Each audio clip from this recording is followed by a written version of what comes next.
Bonjour à tous, nous allons voir aujourd'hui comment connecter son AWS SSO à Datadog en SAML. Allez, c'est parti. Tout d'abord, il vous faut un accès au compte root de votre organisation AWS. Allez dans le service SSO, allez dans Applications, ajoutez une nouvelle application, faites une recherche sur Datadog, cliquez sur l'application préconfigurée Datadog. Vous pouvez ainsi modifier le nom.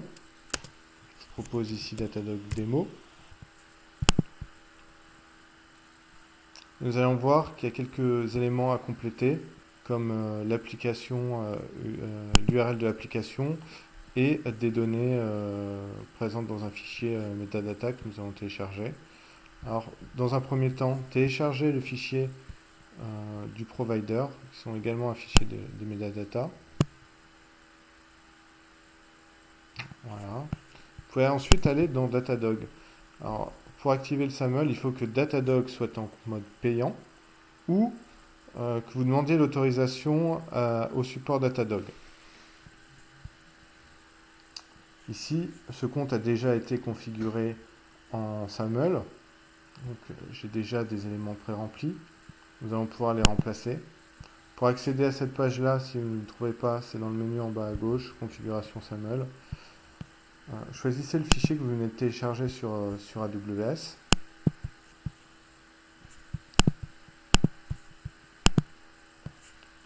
Uploadez ce fichier.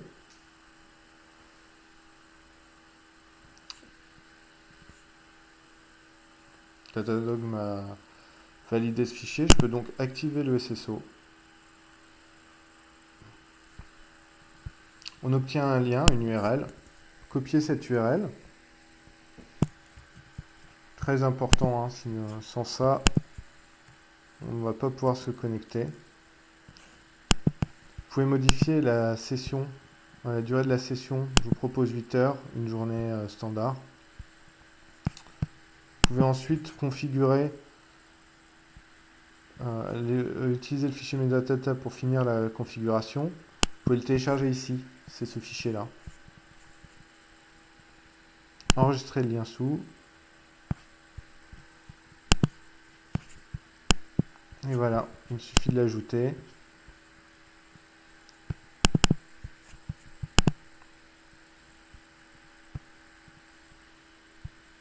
Sauver les changements.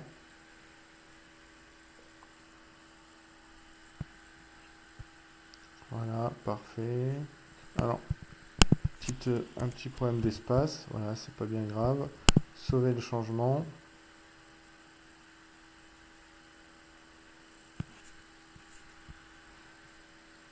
Voilà. Par contre, je vois qu'il y a une correction à effectuer.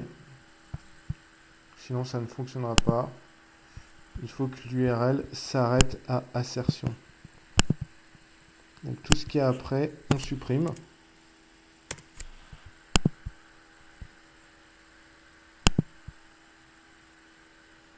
Voilà, vérifiez que vous êtes bien sur les mêmes URL, que vous n'avez pas oublié l'URL de login. Et ensuite, allez dans les attributs mapping. Supprimez tous les attributs mapping qui ne sont pas remplis. Donc celui-ci, celui-ci et celui-ci. Sauvez les changements. Il ne vous reste plus qu'à autoriser un utilisateur à se connecter. Assigner utilisateur.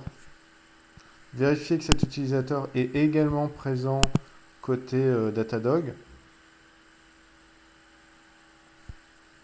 Là, on vérifie qu'il y a bien l'email d'utilisateur. C'est ce qui va permettre de confondre les deux comptes. En plus de ça, si vous souhaitez avoir une configuration complémentaire automatique de tous les utilisateurs qui sont présents dans le SSO, il faudra activer le Just-in-Time Provisioning. On peut voir ça dans une prochaine vidéo. Voilà, sur cette partie-là. Ça se passe à ce niveau-là. Maintenant que tout est configuré, que nous avons le SAML activé et la configuration terminée et l'utilisateur ajouté, nous allons vérifier que sur la page de notre SSO, l'application apparaît bien. L'application apparaît bien.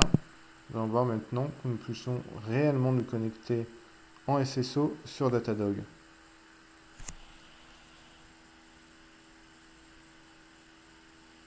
Parfait. C'est terminé.